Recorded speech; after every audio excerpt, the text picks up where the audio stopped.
All right, guys. So today on the podcast, we have something special going on. I've decided to feature some of my favorite women, and I am totally biased here because they are clients of mine, but there's a reason why I wanted them on the podcast, because I believe we all have a story to tell. We all have something deeper within us that wants to be expressed in the world. And today we have Yukari. And I was telling Yukari, she goes, why do you want to share my story? And I said, there's just something unique about you. I'm going to read you her little bio here. And then you're going to really understand why this woman is so special. But also giving you a heads up that I'm recording this. My kids are all home and they're doing their chores. So let's hope there's no tears in the background or screaming or anything like that. Oh, I just got a stink eye from my son looking at me through the window. I made him clean the pool, and he was like, yeah, I totally had my headphones in this morning, blaring my music and just smiling at everybody as they're just like sending me hateful vibes. I'm like, yeah, love you too. All right. So Yukari, born and raised in Japan, moved to New York 10 years ago by herself to pursue her dream as a veterinarian technician. She was fortunate to find a boss who sponsored her working visa and eventually obtained her green card when she got married. And then she started her own company, her international company, you could call it online, called Translation for Animal Professionals to help Chinese veterinarian owners. Oh my God, why do I keep saying Chinese? Japanese, just keep correcting me. Japanese veterinary owners to run their clinics more efficiently by providing them information about staff training, management, and leadership. And she does this while raising her 14-month-old daughter, and she thrives to help the Japanese veterinarian industry to become the best version of herself. So welcome, Yukari. Thank you for having me, Heather. I'm so excited. I'm very honored to be here. So when we first met, I already told you this. I was like, oh, does she know what she's getting herself into? Right? Right. What was that like, the first conversation that we had? What were you looking for? Well, when we had the first conversation on the phone to see if we were a good match, right? You were definitely intimidating. The first impression about you, my impression about you was like, oh my God, this woman is so real that I can't lie to her. I can't make up any excuses because she's just going to keep asking me like, is that true? So that was my first reaction. And I really didn't know what I was getting into. I was listening to your podcast, but I didn't even know. The only thing I knew about you is you do like group coaching. I didn't know what's in your program, what you do. I just like hearing your voice and podcasts and stories, and I just felt, inspired, and I feel like I needed to talk to you. So tell me about, in that moment, what you were craving as a woman, because I know you were on this path trying to build your business, and you're a mother and a wife and all of these things, like inside of you, obviously you were craving something, right? And Right. What was it that your soul was craving? Like, what were you experiencing emotionally, physically, mentally at that time? Freedom and permission. Give myself permission to do what I really wanted to do. I was born and raised in Japan, and my parents were very, very strict. They wanted me to do just study, go to college, have a job, and they're very traditional, and I just did everything that they didn't want me to do, especially in high school. And then here I am, I move out of my own country and and I gained freedom, especially like in high school, I couldn't even work because they wanted me to study. And then when I went to college in Japan, well, first of all, I went to college because my father told me to and asked me, he like begged me to go to college. So I did, and I was allowed to work. So finally, I was able to make money, and then I was able to spend on anything that I wanted. So I gained freedom, and I was kind of like addicted to it.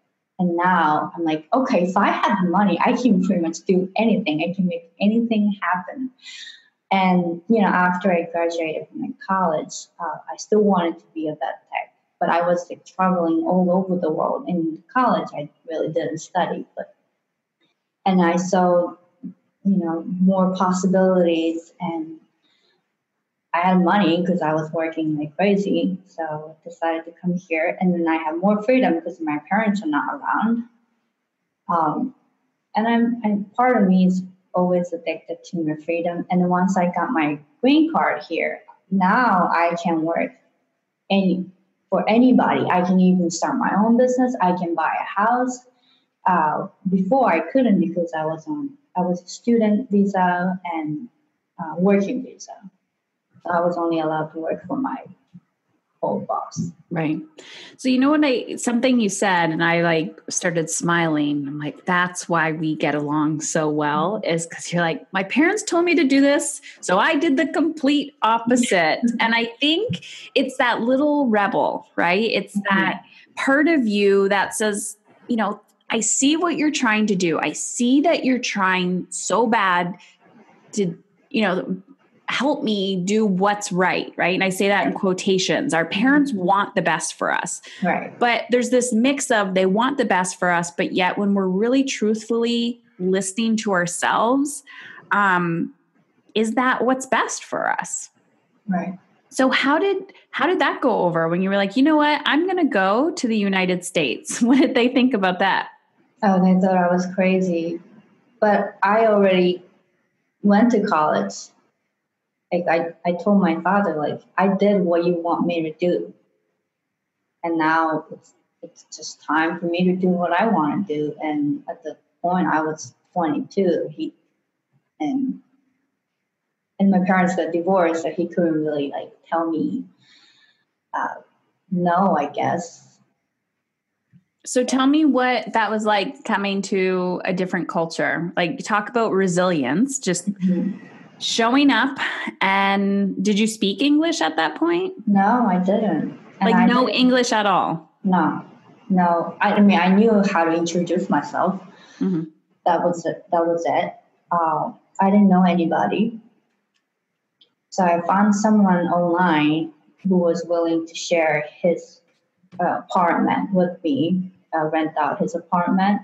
And soon after that, I found my own apartment. I was sharing with 4 other girls with 1 bathroom and went to school. But I realized that if I keep showing up and do work, people always help me. I always find someone who's willing to help me, even if it's a banker or someone on the street. I love traveling also, and I love traveling by myself, and because people always help me, and that was my motto. If I work hard, someone is gonna help me, support me, and guide me.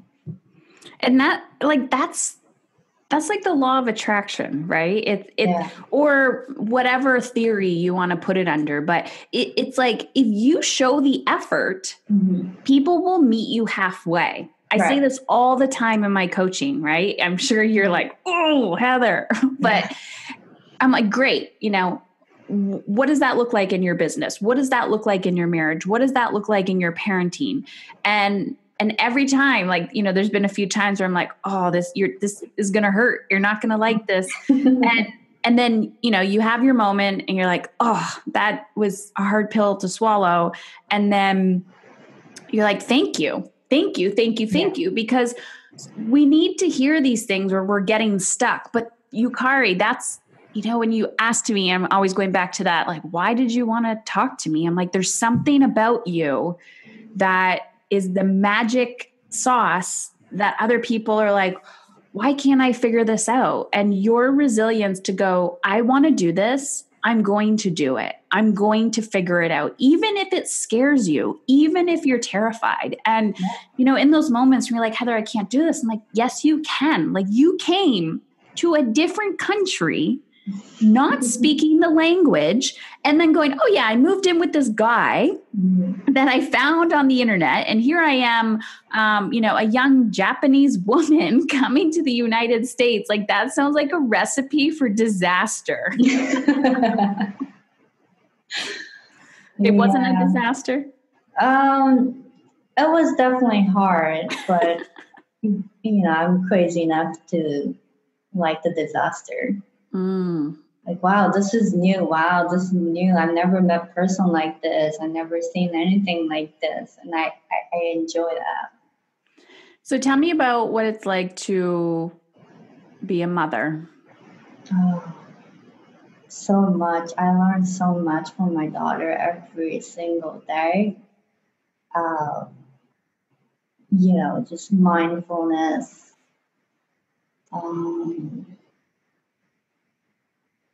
And just, this moment, what can I do? What do I need for this moment? It's a constant battle of what I want and what I need to do for my daughter. And as a mother,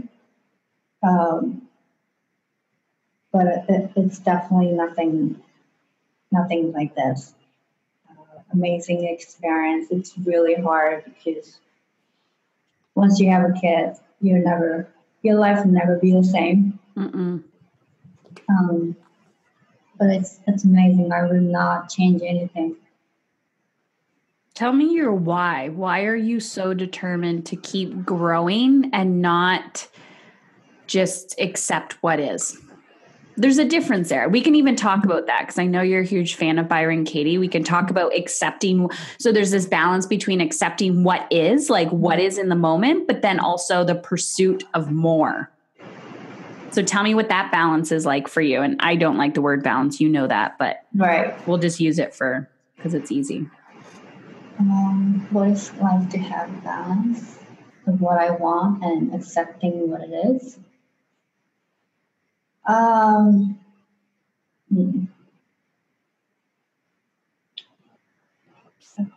Well, I definitely accept what it is, like what the reality is. But then I know I can change.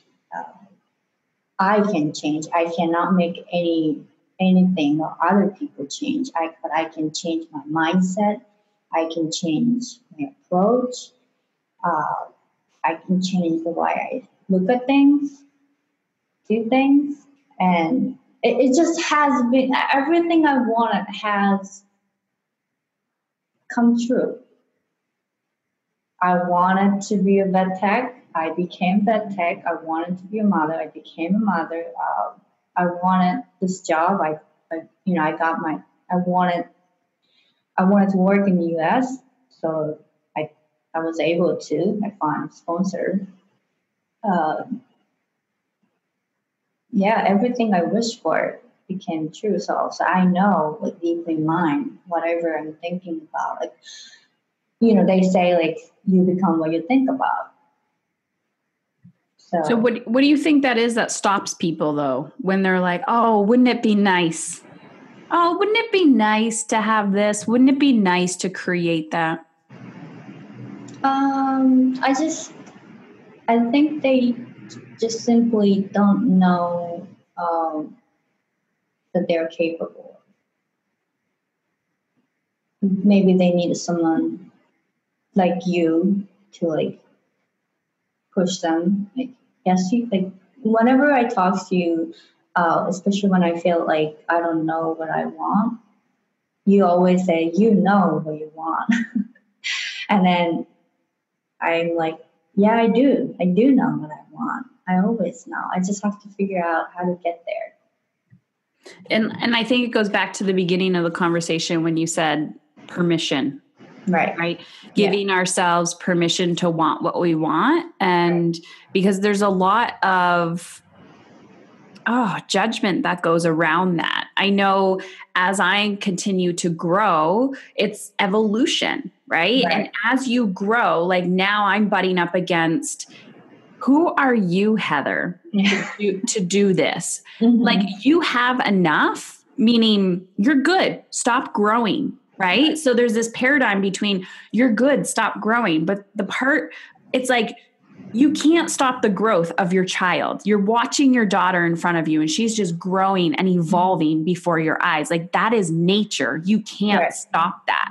So here I am going, okay, I just, I'm good. I have enough. I'm good.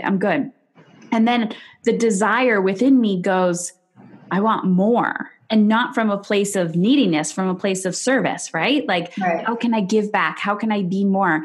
And if I stop that, that's where I get angry. That's where I get frustrated. That's where I'm like, why isn't this happening? It's not happening. It's because I've turned the tap off. Right. But if I open the tap and allow it to flow, the more will come in. And, when I really sit with myself, I'm like, this is why the world needs women on fire. This is why the world needs women giving themselves permission to be more, to have more, so that we can give back and be so much for our children. Right. So tell me about that. Like, I'm sure who you're becoming is so far removed from the Yukari that, first came to the United States. And like, when you talk to your parents, are they like, who are you? Like, what are you doing? Like, do they have any idea about my business or anything? So what I'm trying to say is, not only did you come to a different culture, so then you're going to assimilate into that culture and they're going to be like, who are you, Yukari? You're changing. You're becoming westernized, right? Yeah, definitely. Not only that, but now you've jumped into a space of like, that is still in Western culture, not mainstream. Like what I teach and how I live my life and what you guys are learning is not mainstream, right? So you jump into this fast-paced, go, kill yourself culture. And I'm like, let's slow down the pace. Right. Let's do what your soul is craving. Let's live in alignment. Let's parent from a place of compassion and, respecting each other and blah, blah, blah. And you're like, okay, who do I listen to? Like what culture? Like how are you? Yeah. Tell me about that. I just decided to go with you because it felt right. It felt just right. And before I joined this program, I hired a business coach who was completely opposite view. He was male, and it just didn't work out for me. So he was more like traditional Japanese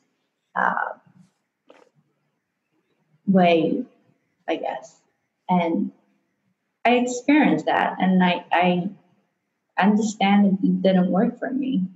So now I just had to go try the other side and see if that works for me, and it has been amazing. And I feel right every day. Like, this is good. Like, I feel very easy and good. And I don't... Content. Like, this is good. Like, okay.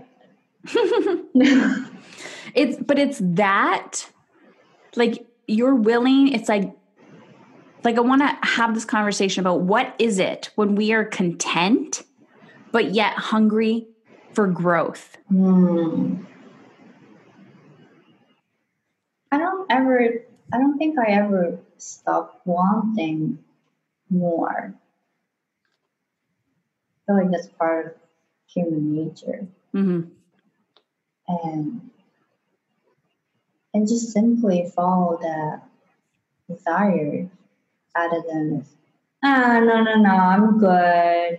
This is what it is. There's a lot of people that hate their jobs and they think that's okay. That's just what it is. But it would have been very easy for you to fall into that trap. Right, but it didn't work for me. Because there's something, you have like an extra chromosome or something. Like there's something in your DNA where you're like, nope. Like, I'm not just going to come to another country and be like, okay, I'm living the American dream now. No, I'm going to live the American dream in a way that feels good to me. Right. Yeah. I wanted to talk about your experience with Byron Katie. Oh God. Here we go. I might cry.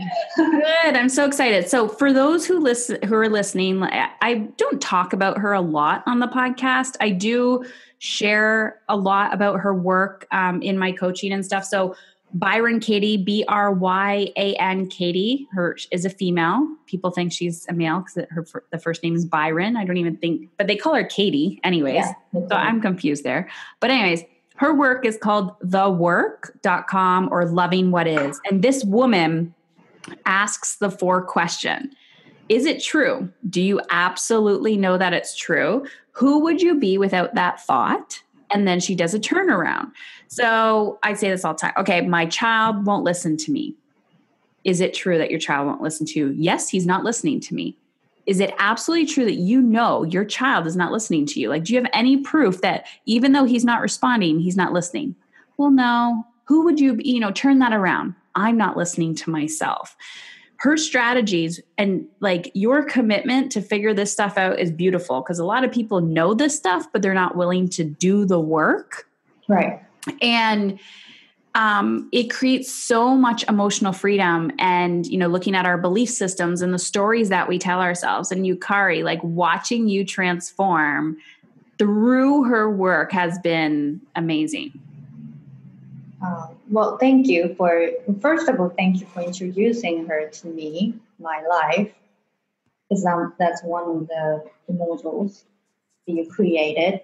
Yeah. And I did my first worksheet, and I felt weird because it was like learning a new language. Like, what do you mean by like, who would you be without the thought? I have the thought. I believe the thought. What do you mean? Like, how could I have to drop the thought and imagine what it would be without? Like, it just didn't make sense to me. But every single time I do the work, I feel better. And then my friend who went to Byron Katie's workshop last year at Omega told me, you gotta go. But at the time, I didn't know about her. So I'm like, man. And then this year, I was like, I gotta go because Omega is like half an hour from me. And I went, and the only thing I knew about her is the work itself. But when she walked into the room, I just bursted into tears. I don't know why. It never happened to me. She was so beautiful and just like, she wasn't like 70.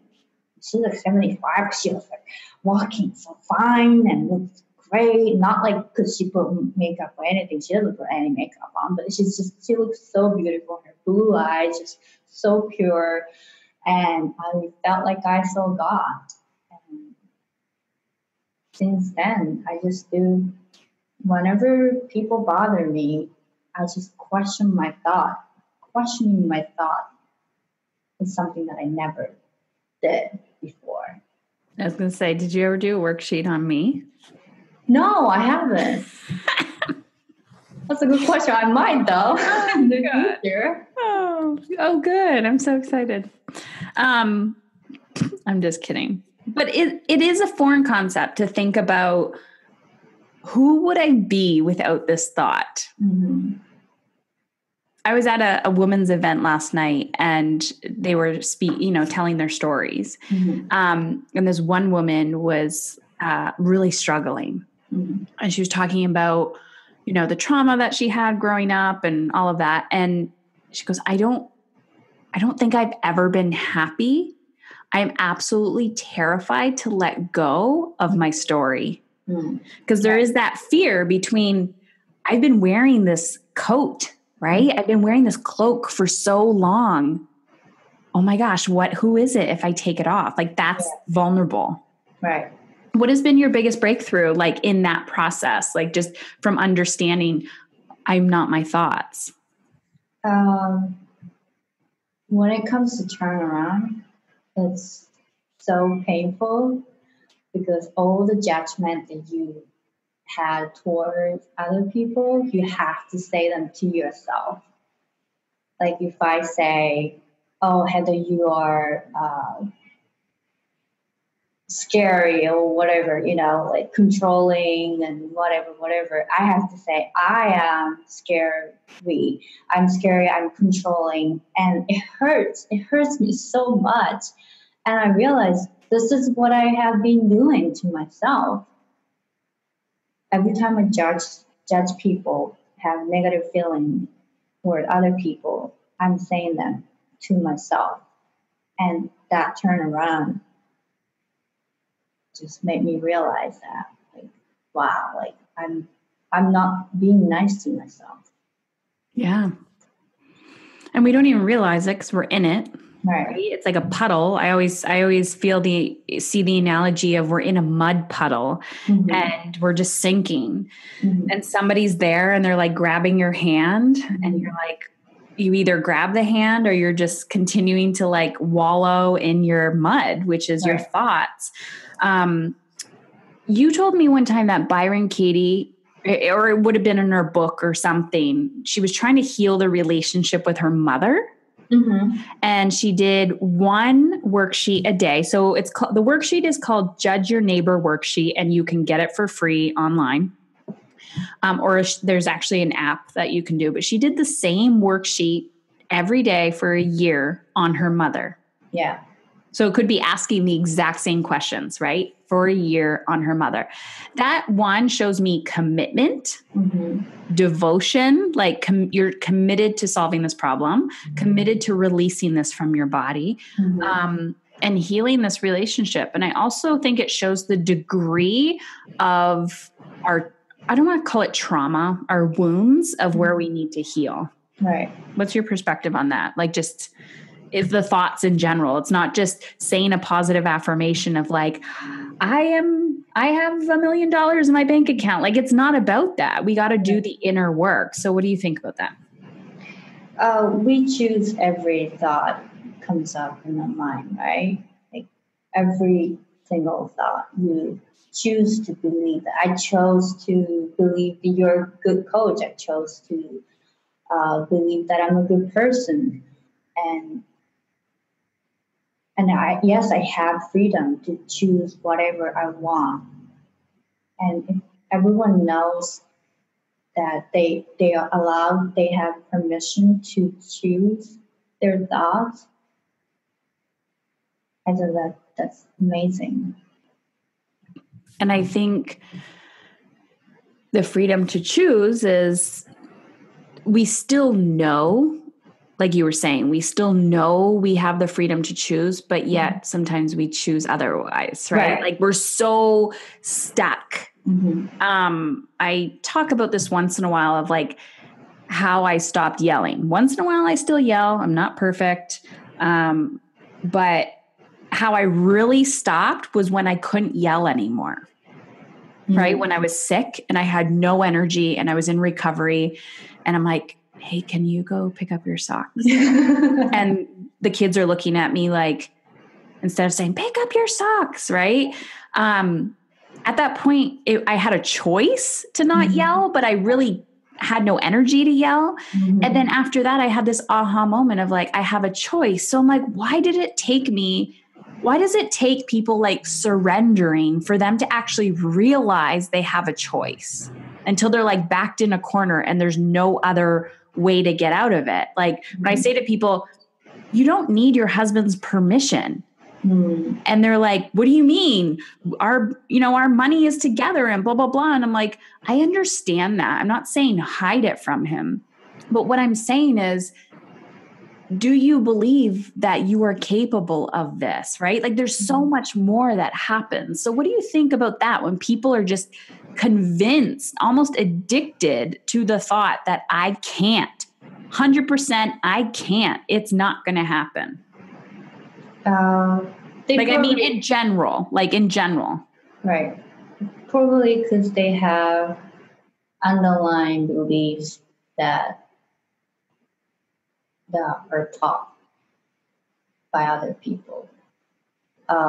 You should, like, for example, that the case you just think, like, oh, I need permission from my husband.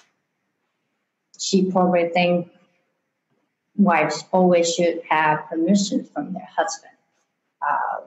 She's not a good wife if she doesn't listen to her husband. Or like all the definitions of a good wife or what their lives are supposed to be as a woman, you know, at her age, her ethnicity, background, anything, all the hidden beliefs that we don't realize that we have are supporting the fact that, you know, oh no, we can't do this.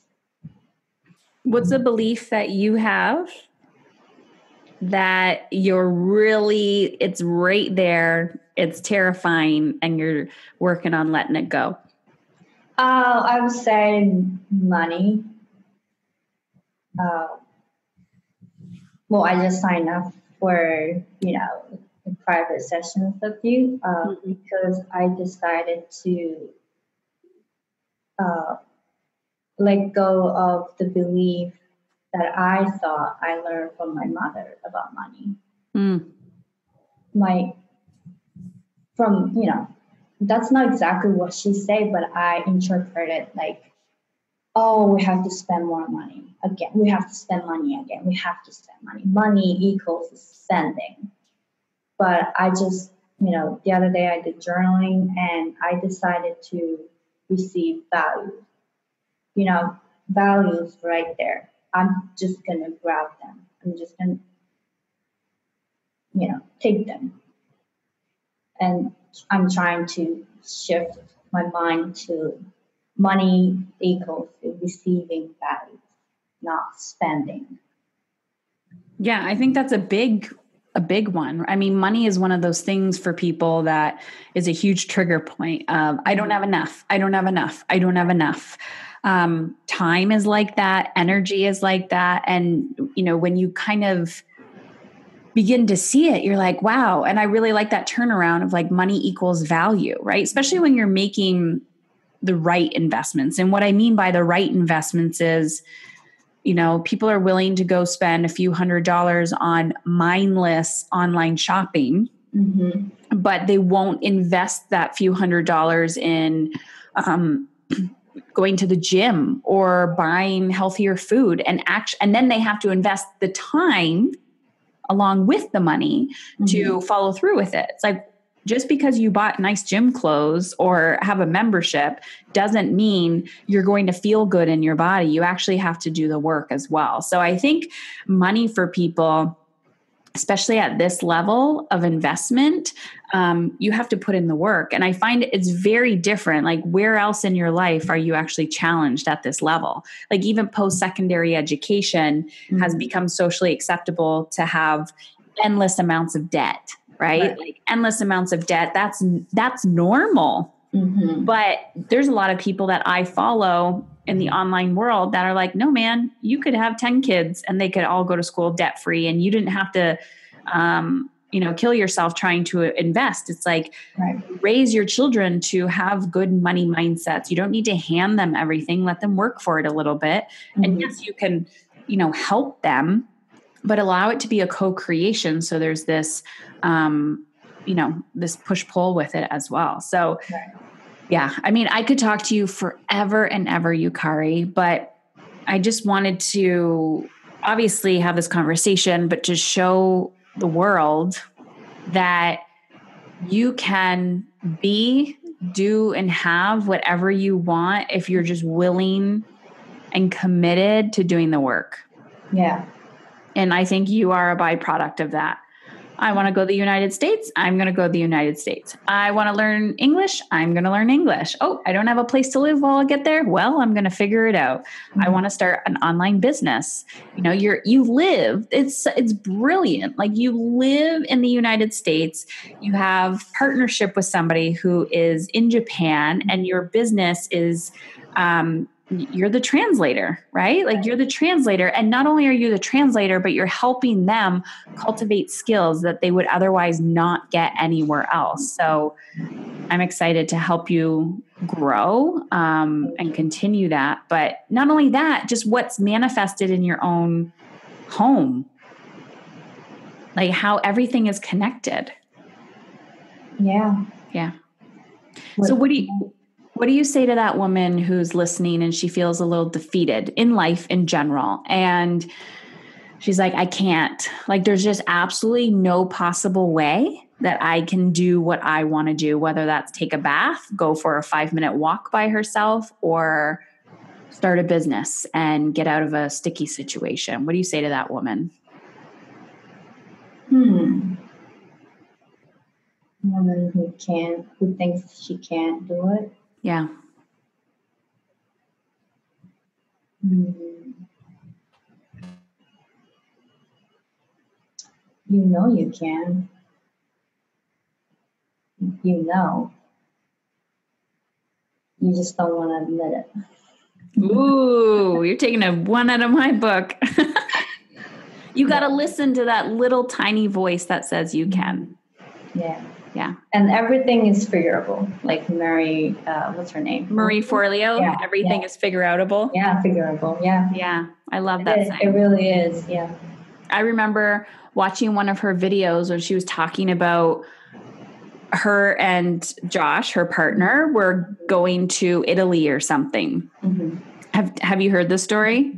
They were going to Italy and they were just about to like miss their flight or something. Like they got to the airport too late, and she's like, everything's figure-outable. Mm-hmm. And they're like, sorry, ma'am, you have to get to the gate. If you had a carry-on, we would be able to get you on, but there's no way you can bring your luggage.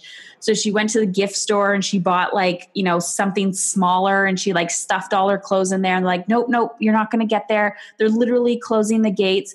And so she's like, I'm going to get on this freaking plane. And I think she took her shoes off, she had like high heels on or something, and started running to the gate. And she got there and they both got on. And it ended up being like, a few delayed a little bit, or they didn't close the doors yet. And she just like stopped and looked. She's like, told you, everything is figure-outable. Even when those people tell you, you can't, you're like, I'm going to find a way. Awesome. Yeah. One last question, Yukari. Yes. What does mom is in control mean to you? She knows what she wants and she pursues to make that happen, and just be responsible for her own feelings. Awesome. Thank you. Thank you. Yay.